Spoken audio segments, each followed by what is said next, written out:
So our next conference will be about the security of metro tickets. If you came here using the train, you might have bought one of these tickets. It's very old ticket used since many years, decades here in France. And Damien Coquille, who is consultant for Swissdream company, will speak about the security of these tickets. Please welcome Damien Coquille.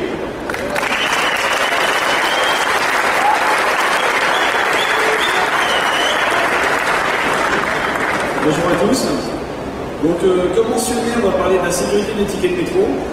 Certains ont peut-être lu l'article que j'ai mis sur mon blog il n'y a pas très longtemps, qui traitait justement de ces tickets de métro.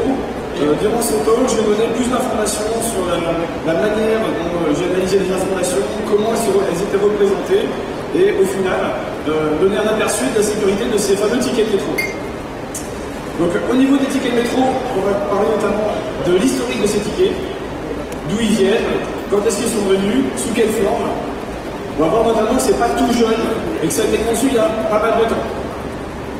On verra ensuite à quoi ressemble un ticket, comment il est constitué, comment est stocké la donnée sur ce ticket, et puis on parlera notamment la partie qui va intéresser plus de personnes sur la lecture et la réécriture de tickets. Alors je ne vais pas forcément entrer dans les détails pour la partie réécriture, pour des raisons que je crois que vous pouvez comprendre. Et j'ai donné la théorie et le matériel nécessaire. Voilà. Après, des bidouillards bidouilles. On parlera aussi des solutions qui ont été mises en œuvre notamment par le STIF et la RATP pour éviter la copie des tickets. Et on terminera tout simplement par une conclusion qui est assez mitigée sur cette sécurité.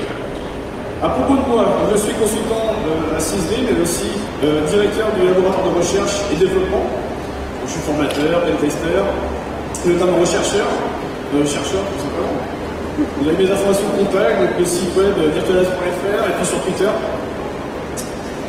Pour revenir à nos tickets de métro. Donc vous avez un des premiers tickets de métro qui sont parus dans le réseau de métro de Paris. Et les premiers tickets de métro magnétiques, donc que vous pouvez voir notamment en bas du slide, qui sont les premiers à avoir été mis en service en 69. Les tickets de métro étant utilisés depuis 1900. Ils ont été vraiment utilisés à partir de 73. On les retrouve de manière populaire sur la plupart des lignes. Donc c'est pas un système qui est tout jeune, c'est un système qui a été construit dans les années 70, qui a été pensé dans les années 70 et qui est encore utilisé de nos jours. Il n'a pas subi de grosses modifications. À part bien sûr l'arrivée du pass Navigo, mais on en reparlera. Si on regarde un ticket de métro avec les deux faces, vous pouvez voir notamment la face que vous avez peut-être pu voir si vous êtes venu en métro, si vous avez bien pris le RER, du ticket T+, que est le ticket le plus répandu. Sur ce ticket, on a plusieurs informations, dont notamment un numéro de gare, d'arrêt, où vous avez acheté votre ticket. Alors le numéro imprimé peut être différent du numéro qui va être stocké sur la bande magnétique. Pourquoi? Parce que vous n'êtes pas obligé de le composter dans cette gare. Et puis on a un numéro qui identifie le rouleau et le numéro de ticket sur le rouleau de la machine qui a émis le ticket. Donc c'est une trace ici qui est unique. Ces tickets comportent une bande magnétique. La bande magnétique permet notamment de stocker des informations. On la retrouve sur des cartes de crédit, avec notamment 3 pistes qui sont stockées sur la bande magnétique. On le retrouve dans les cassettes audio, même dans les cassettes vidéo. Si vous avez encore des vieux magnétoscopes VHS, ce sont des bandes magnétiques qui sont utilisées. On les retrouve aussi dans les bandes de sauvegarde pour les serveurs. C'est quelque chose qui est très utilisé et toujours utilisé. Les cartes qui sont présentées dans ce slide ont été inventées par IBM. IBM a mis au point la plupart des normes de codage d'informations et de stockage sur ces cartes. Donc on retrouvera notamment l'ISO IEC 7810, 7811, 7812 et puis d'autres normes qui sont venues s'ajouter. Au niveau du support magnétique, généralement c'est l'oxyde de fer ou la ferrite qui est utilisée pour stocker l'information. Dans le ticket, on retrouve cette fine pellicule qui permet le stockage, qui est protégée notamment par une bande de plastique. C'est pour ça que vous n'arriverez pas à l'enlever ou à l'arracher, c'est qu'elle est vraiment insérée au niveau du ticket. Au final, il s'agit juste d'un système de stockage magnétique comme vous les trouvez dans les bandes audio, dans les cassettes. C'est juste d'essayer de bien intégrer dans le ticket. Pour le stockage des données, on a un accès en lecture-écriture. Forcément, à chaque fois que vous passez un ticket dans une machine, pour valider votre billet, eh bien, elle réécrit des informations dessus. Autrement dit, techniquement parlant, on peut simplement envisager la possibilité de réécrire le ticket, avec tous les conditionnels qui peuvent se mettre sur cette phrase. C'est-à-dire qu'il faut quand même que plusieurs conditions soient réunies pour qu'on puisse réaliser cette écriture. Le ticket de métro est relativement petit. J'en ai amené quelques-uns. Bon, de loin, ça va pas forcément bien se voir, mais ça ressemble à ça. La piste magnétique est relativement courte. On est sur un ticket qui fait même pas 7 cm. Et donc, on peut stocker pas énormément d'informations. Autrement dit, le stockage doit être quand même optimisé. Chose qui a été faite par les personnes qui ont conçu les tickets. Sur les bancs magnétiques, donc, on retrouvera le stockage qui est facile, c'est-à-dire le stockage de données audio. C'est tout simple, hein. On prend un micro, on récupère la sortie, on l'amplifie un poil, et puis on stocke de la donnée telle qu'elle, c'est-à-dire que la puissance de magnétisation sera retranscrite sur la piste. Donc si on prend une tête de lecture, en fonction du signal qui est lu, qui est retourné par la tête de lecture, eh bien on peut le mettre directement sur un HP et on obtient le son. C'est une manière assez primitive de stocker de l'information. Le problème, c'est que les pistes magnétiques eh bien, se démagnétisent. Elles perdent leur information. Ce qui faisait, pour ceux qui ont connu les cassettes audio, qu'à force de copier, recopier, voire réutiliser les cassettes, eh bien, on perdait l'information, on avait un bruit derrière, et bien c'était dû à ce phénomène. Le problème, c'est que quand on stocke de la donnée numérique, on ne peut pas se contenter de faire du stockage en fonction de la puissance de magnétisation. On est obligé d'utiliser un autre système, qui est basé notamment sur la modulation de fréquence. C'est-à-dire qu'on va coder du tout pour rien, d'une certaine manière, compatible avec la bande audio, pour pouvoir récupérer et stocker l'information.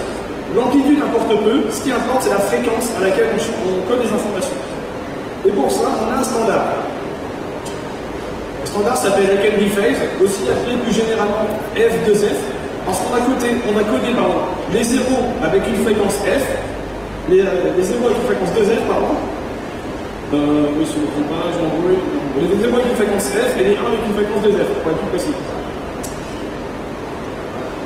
La Candy Phase, si vous regardez sur ce schéma, vous avez la bande magnétique en haut, avec l'ensemble des informations stockées, et les polarités. Cette information magnétique, lorsqu'elle va être passée, lue avec une tête de lecture, va produire des impulsions. Tantôt dans un sens, tantôt dans l'autre sens, avec une amplitude positive, négative. Ces pics vont être ensuite interprétés comme un changement d'état et on va pouvoir récupérer la donnée qui est codée. Il y a toute une étape pour passer de la bande magnétique avec son stockage à la donnée numérique qui sera décodée. Et réciproquement, si on veut coder de l'information, il va falloir prendre la donnée numérique, régénérer les impulsions envoyées sur la tête de lecture et ensuite vérifier qu'elle soit bien été écrite. Alors, certains d'entre vous pensent de suite qu'on a des outils permettant de faire ça. Je pense notamment aux lecteurs de cartes, qui peuvent, dans certains cas, faire de l'écriture. Alors, ces lecteurs de cartes, pareil, j'en ai ramené un juste pour que vous voyez à quoi ça ressemble. Donc, c'est quelque chose comme ça. Alors, celui-là est assez ancien. C'était très utilisé dans des administrations. Alors, celui-là, je le dois grâce à un de mes amis qui l'a retrouvé dans un débarras ou dans une boutique qui fermait, si je me souviens bien. Donc actuellement, vous pouvez en trouver sur eBay pour 150 € à peu près. Ça se fait un petit peu rare. Ces lecteurs, on en trouve à moins cher bien sûr, hein, mais ils en font toujours. Mais ces lecteurs de cartes sont très compatibles avec des ports de jeu principalement. Donc on peut les bidouiller pour réussir à le coucher sur un ordinateur pour extraire l'information. Donc c'est très bien pour faire de la lecture de cartes bancaires ou même des cartes utilisées dans les hôtels ou autres. Mais pas pour lire les tickets de métro. Sur ces lecteurs, eh bien, ils gèrent des normes qui permettent notamment de stocker 200 bits par inch, c'est-à-dire principalement quelques octets, avec un 7 bits par caractère, par octet. Ou 75 bits par inch si on utilise un stockage sur 5 bits. Et c'est géré par la plupart des lecteurs de bande. Le souci avec les tickets de métro et les personnes qui les ont conçus, c'est qu'ils ont fait en sorte que bien sûr cette périphérie ne puisse pas être utilisée pour lire les tickets de métro. Les premiers bidouilleurs, effectivement, auraient pu penser que prendre ce lecteur et passer le ticket de métro suffirait. Donc il ne respecte pas du tout les standards et on va voir notamment comment c'est codé. Alors c'est délibéré, c'est vraiment fait exprès pour empêcher le reverse engineering des tickets. Enfin pour empêcher, pour ralentir le reverse engineering. Ça permet aussi d'éviter les fraudes et les hacks faciles. Mais la lecture de pistes magnétiques n'est pas impossible. C'est-à-dire qu'en construisant un matériel adapté, on peut arriver à récupérer l'information. C'est pas parce qu'un matériel tout fait, comme le lecteur que je vous ai montré tout à l'heure, ne permet pas de récupérer que c'est impossible. Donc on va avoir besoin de quelques composants que l'on va récupérer de ce lieu-là avec du matériel de récupération et on va essayer de se construire notre propre lecteur. Alors pour fabriquer son propre lecteur de bande magnétique, c'est pas très compliqué hein. Et c'est quelque chose qui a déjà été fait avant moi. J'ai rien inventé. Ce que j'ai mis sur mon site, notamment dans le blog, ça casse pas trop pas le canard. Hein. C'est tout simplement que le CCC avait déjà travaillé sur ces problématiques, mais principalement sur les cartes bancaires. Ils ont développé un moyen permettant de lire ces cartes bancaires avec un système relativement peu coûteux et des programmes C qui permettaient de traiter les données pour extraire des informations. Donc pour réaliser ce lecteur, vous avez besoin d'un vieux lecteur audio, principalement. Alors, il peut être enregistreur, c'est n'importe peu. Si possible, avec des pistes mono. Pourquoi? Parce que la largeur de bande utilisée pour les pistes mono est plus large, plus grande que celle utilisée pour les pistes stéréo. Donc pour lire le ticket, ça donnera une meilleure fiabilité. Vous avez besoin de câbles, de fils, un jack audio 3 mm 5, et puis un ordinateur avec une carte son et une entrée micro. Pourquoi? Parce qu'on va se servir de la carte son pour échantillonner le signal. La première étape, vous prenez votre lecteur, vous démontez votre lecteur et vous récupérez cette tête de lecture qui est mise en évidence ici. Alors il faut démonter, il faut casser, des fois ça ne s'arrive pas tout seul, mais ça se fait. Alors pour qu'on y ait, on récupère aussi les fils qui vont avec pour pouvoir la connecter. À savoir que généralement c'est un câble qui est blindé, alors ça dépend des lecteurs. Si vous êtes sur des bons modèles, des modèles qui étaient chers à l'époque, vous allez avoir un fil qui sera blindé, mais sinon il ne sera pas blindé, mais ce n'est pas catastrophique. À partir de là, vous connectez votre tête de lecture au jack 3 mm 5. Alors quelques précisions pour les jacks, ce qu'il faut savoir c'est que les prises micro envoient une alimentation de 5 volts qui est fournie. Donc évitez de vous embrouiller si vous n'allez pas réussir à lire correctement les signaux. Donc pour l'information, on relie la tête de lecture aux deux extrémités. La bague intermédiaire, c'est celle qui fournit le 5 volts, on va donc rien y connecter. Mais elle peut servir. Le modèle que je présente ici n'a pas d'amplificateur intégré, ce qui va causer quelques problèmes pour la lecture, notamment si on a pas mal de bruit aux environs. Si vous laissez un téléphone portable à côté, ce genre de choses, vous aurez des soucis. Donc par contre, ce qui peut être envisageable, c'est de mettre un petit montage d'amplification, un petit étage de préamplification, alimenté sur les 5 volts de la plaque centrale. Ce qui permet d'avoir une meilleure résolution. Donc on branche ça bien sûr sur un ordinateur avec la prise micro. Et ensuite, on dump. Donc pour dumper, c'est un peu moins trivial que le lecteur. Il faut utiliser la carte son pour extraire le signal. Donc on va notamment, dans un premier temps, enregistrer les signaux des tickets qu'on va lire. Ensuite, traiter les signaux, parce qu'ils sont toujours pollués, il y a du bruit, ils ne sont pas forcément lisibles tels quels. Et on va extraire la donnée de ces tickets. Ça peut être fait manuellement. C'est-à-dire qu'une fois que vous avez votre lecteur, vous pouvez à la main scanner un ticket de métro, stocker la donnée avec Audacity par exemple, la traiter visuellement avec Audacity et décoder à l'œil l'ensemble des fréquences. Bon, il faut être motivé. Si on veut faire plus rapide, on pourra développer quelques scripts en Python qui permettront de traiter le signal, de le simplifier et d'extraire l'information. Donc comment on fait? Eh bien c'est pas évident. Au début j'ai pas mal galéré à réussir à lire le ticket. Pourquoi? Parce qu'il faut avoir une vitesse constante. Rappelez-vous, on travaille en modulation de fréquence. Plus vous accélérez, plus la fréquence sera rapide.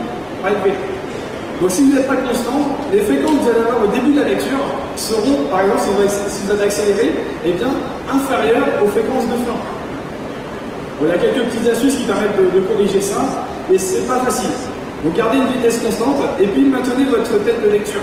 Parce que si elle échappe des doigts, pareil, il faut un guide, c'est mieux, pour bien longer le ticket de métro. Sinon on part dans tous les sens et la lecture est pas fiable.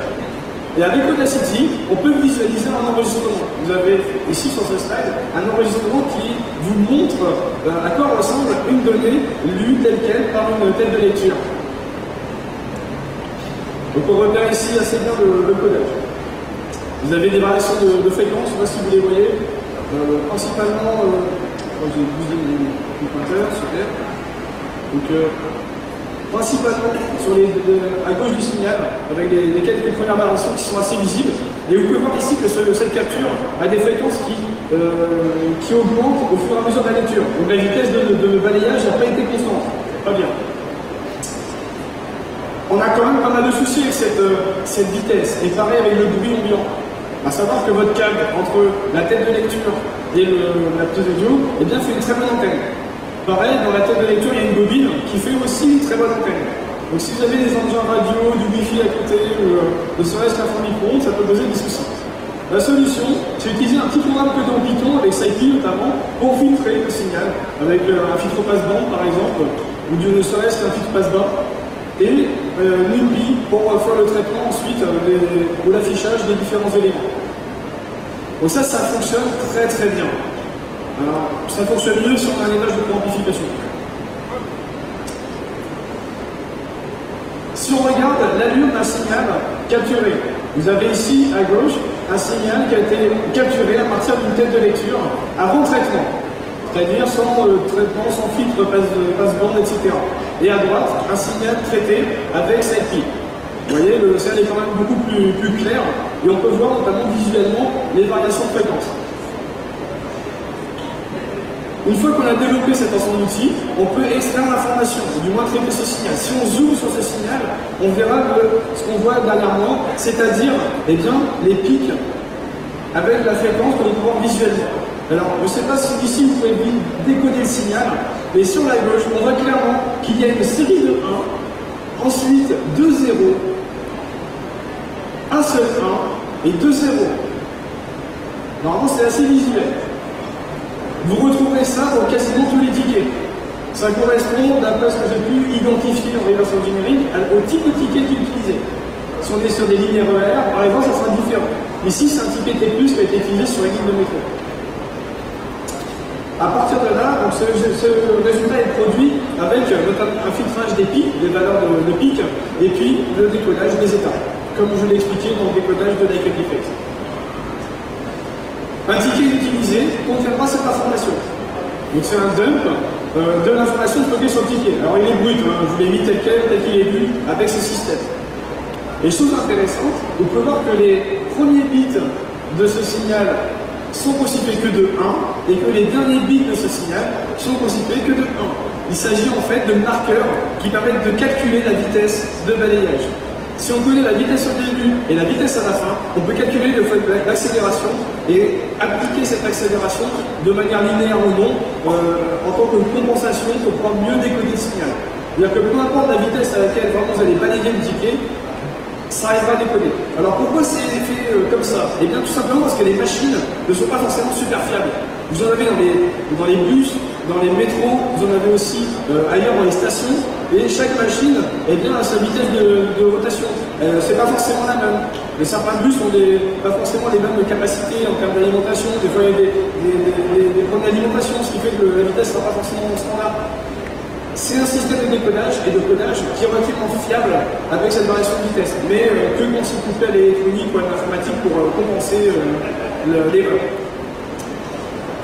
Si on recadre ça dans la RATP, on peut voir notamment, en analysant plusieurs signaux de tickets, et bien que le type de ticket est contenu. Rappelez-vous, c'est notamment les premiers bits à 0, 1 et 0, 0 que l'on voit ici. On trouvera aussi sur ces tickets d'autres informations. Si on regarde rapidement, on aura dans certains cas l'identifiant de station. Vous avez validé votre ticket. On retrouve aussi la date de validation et l'heure. Alors c'est codé de manière très particulière. Vous n'attendez pas à avoir un timestamp. Vous ne connaissez pas à l'époque, je ne sais pas pourquoi. Mais on retrouve ça dans d'autres problèmes dans notre système de la RATP. Ce n'est pas codé normalement. Par exemple, le Navigo, c'est un codage qui est basé à partir de la date de première mise en service. Si vous ne connaissez pas la date de première mise en service, vous ne pouvez pas trouver quand vous êtes passé aux différentes stations. Et il y a certainement d'autres informations, mais à ce jour, on n'a pas complètement décodé le système de stockage du ticket métro. C'est une boîte noire qui est complètement obscure, il n'y a aucune information qui est affûtée. C'est très bien d'ailleurs, depuis 73 ou même 69, depuis que c'est créé, il n'y a pas eu une fuite d'infos dans le domaine public ou dans le domaine des hackers concernant ces tickets de métro. Bon, si on synthétise, on a vu tout à l'heure un exemple de ticket neuf. Le point intéressant, c'est que ce code, le ticket neuf, c'est le même parcours. Il n'y a pas d'identifiant unique qui est généré, il n'y a pas de données particulières qui est générée. Il suffit qu'on le copie sur un autre ticket et on a un nouveau ticket neuf. Donc prenez un ticket utilisé, faites un système d'écriture qui utilise ce bug, réécrivez ce code dans le ticket et vous voilà avec un ticket neuf. Donc on peut facilement envisager un système électronique permettant de resetter un ticket à l'aide de ce code direct. Bon, comment on va faire pour resetter ces tickets? Alors ce qu'il faut bien comprendre, c'est qu'on est sur des stockages magnétiques. Donc on se trouve confronté à deux types de bandes. On a les bandes dites locaux et les bandes dites ICO. On parle ici de coercivité, c'est-à-dire la facilité que l'on aura de réécrire l'information. Sur des bandes locaux, low coercivity, c'est assez facile à réécrire. Sur les bandes high coercivity, c'est beaucoup plus difficile. Principalement, on va jouer sur la tension d'alimentation du système de réécriture. Pour les locaux, il faut compter entre 9 et 12 volts pour la tête d'écriture. Sur les ICO, il faut 40 volts. Bon, de suite, ça fait un petit peu... pour un système embarqué, 40 volts, c'est pas évident. C'est pas infaisable, c'est juste un peu plus difficile. Sur les tickets de métro, après différentes expériences ont été menées, on est sur du locaux. Je pense que certains d'entre vous ont pu voir notamment des tickets qui s'étaient démagnétisés. Ça n'arrive pas sur les cartes bancaires. Les cartes bancaires, ICO, tickets de métro, locaux. Donc pour nous, c'est une bonne information. Ça fonctionne parce que les tickets sont initialisés avec toujours le même code. Il n'y a aucune vérification qui est effectuée sur une base de données centralisée. Imaginez interconnecter tous les bus, tous les métros, toutes les stations, c'est impensable. Donc au niveau technique, le choix est bon. Il y a juste que le ticket métro en lui-même n'est pas forcément très sécurisé. Et le logo permet de dupliquer les tickets. Alors juste un rappel, la création de faux tickets, c'est pas bien, c'est illégal. Alors je tiens à préciser quand même, parce que peut-être qu'il y en a qui sont pas au courant, mais ça reste illégal. Et si des agents RAPP vous tombent dessus avec un ticket falsifié, c'est pire que si vous n'aviez pas de ticket ou que si vous avez un ticket qui n'est pas bon. Ça influencera la conclusion du code. Donc vous risquez des sanctions, donc principalement des grosses amendes, et ça peut aller jusqu'à la prison, si vous avez fait ça en mode organisé par exemple. Vous gardez ça en tête. Bon, la grande question qui se pose, c'est à savoir si le fait de remettre à zéro un ticket est vraiment utile. Parce que c'est bien d'avoir décodé, c'est très bien d'avoir reverse engineeré le système, mais le problème reste entier. Si vous voulez faire un système de reset de tickets, ça fonctionnera. Certaines personnes l'ont déjà fait, je ne citerai pas de nom, mais bon, ceux qui sont au courant, ils ont certainement dû voir le montage. Il y a certains montages qui circulent permettant de resetter les tickets, même des prototypes qui sont pris en photo, qui sont affichés. Bon, ça existe, je ne vais pas forcément donner les références, mais sachez juste que c'est possible, moyennant une bonne tête de lecture audio qui peut faire aussi l'écriture. La grande question, c'est est-ce que c'est vraiment utile? Est-ce que ça vaut le coup de resetter les tickets? Ben, malheureusement, non. C'est sympa, c'est fun. C'est marrant d'embêter la RATP avec ces tickets. Le seul problème, c'est qu'en faisant ça, si vous mettez à zéro des tickets, vous risquez énormément plus que si vous sautez par-dessus la barrière. Sauter par-dessus la barrière et pas avoir de ticket, vous pouvez en sortir avec une amende de 40 €. Comparé aux 100 000 € que vous risquez pour la falsification de tickets, sans parler des peines de prison qui peuvent s'ajouter. Malheureusement, actuellement, le meilleur moyen pour voyager, pour frauder la RATP, c'est pas de falsifier les tickets de métro. C'est simplement de se débarrasser des barrières ou d'utiliser toutes les techniques des fraudeurs de métro ou de train. Bon, je ne vais pas tout vous les donner, je pense que certains d'entre vous les connaissent assez bien. Mais le reset de tickets, c'est pas vraiment une solution. C'était principalement ici pour avoir pour le fun, en fait, pour voir comment c'est fait par simple curiosité et arriver à comprendre la sécurité. Néanmoins, ce qu'on peut dire de ces tickets de métro, c'est principalement que la sécurité n'a pas forcément été pensée, à l'époque n'était pas forcément un problème, mais qu'actuellement, ce système de ticket est vraiment périmé. C'est-à-dire que techniquement parlant, on peut faire un faux ticket, on peut même lire des informations sur les tickets, même s'il n'y a pas de données personnelles. Alors la solution, elle existe, et elle a été mise en œuvre notamment par la RATP. Donc, les tickets de métro sont périmés, pas de problème, on va mettre en place un nouveau système. Les Parisiens ici connaissent ce système par cœur, c'est des Navigo, c'est des passes qui sont basées sur du RFID, sur du RFID, disais-je. Des trucs comme ça, c'est super, c'est très beau. Bon, on peut vous noter, il y a des personnes qui ont déjà commencé à bien chercher sur les passes Navigo. Bon. Les tickets restent quand même utilisés par les touristes et par pas mal de personnes, mais les passes Navigo, c'est quand même un bon challenge de sécurité qu'il va falloir ensuite, auquel il faudra s'attaquer pour voir, pourquoi pas, regarder la sécurité globale de la RATP, comment c'est codé. Donc ça fait partie, si c'est déjà attaqué, on a déjà publié 2-3 trucs, c'est assez normal. Mais on va pas en voir plus après, bien sûr, dans les années à venir. Alors, je vous ai mis quelques références, notamment en termes de CCC. Vous retrouverez ici le PDF original qui m'a servi à faire le câblage du lecteur de bande magnétique. Le post original de mon site, sans tous les détails concernant tous les locaux, etc. Mais bon, ça fait. Il y a quelques photos supplémentaires qui peuvent être sympas à prendre. Un autre lien avec des informations sur des bandes magnétiques en généraliste. Donc bon, c'est toujours intéressant. Et puis un autre lien avec tout ce qui est norme ISO, le codage de l'information, comment c'est codé, comment le décoder, combien sur 7 bits, 5 bits, etc. Ça c'est pareil, c'est toujours bon à prendre. C'est pour le personnel principalement. Est-ce que vous avez des questions concernant les tickets de métro, la manière dont ils sont conçus, etc. Une question devant?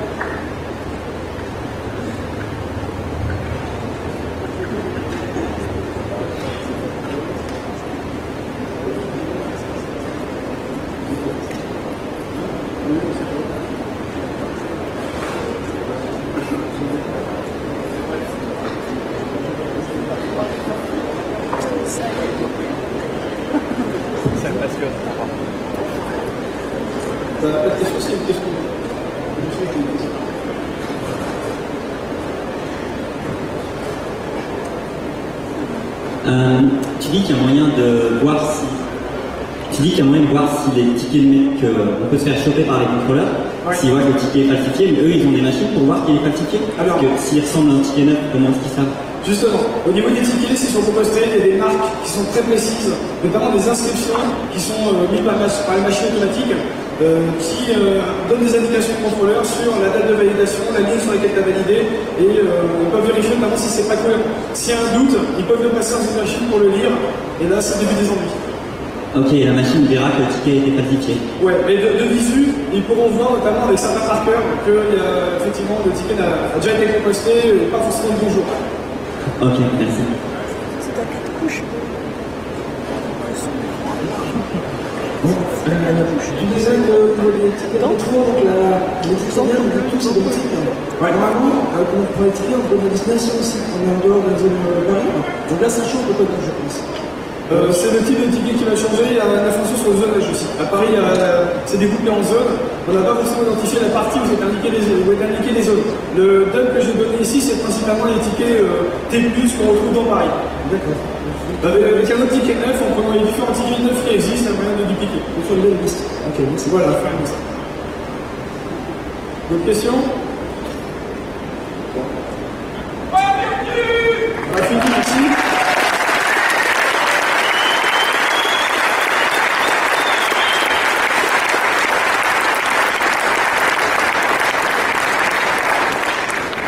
Bon, je tenais quand même à remercier des personnes qui ont travaillé sur les bandes magnétiques et qui ont notamment inspiré ces recherches. Donc le CCC en premier lieu, en Allemagne, et puis on a Fairtech en France qui a fait des trucs super sympas, donc, que je tenais à saluer parce qu'il m'a aidé aussi à mieux comprendre ces systèmes. Et Patrick Gueule qui a fait pas mal de bouquins sur la lecture de bandes magnétiques et la réécriture de bandes magnétiques, un bon support aussi pour la manipulation de ces bandes magnétiques. Et bien sûr, à vous tous d'être venus ici à la NUDEC 2012. Voilà.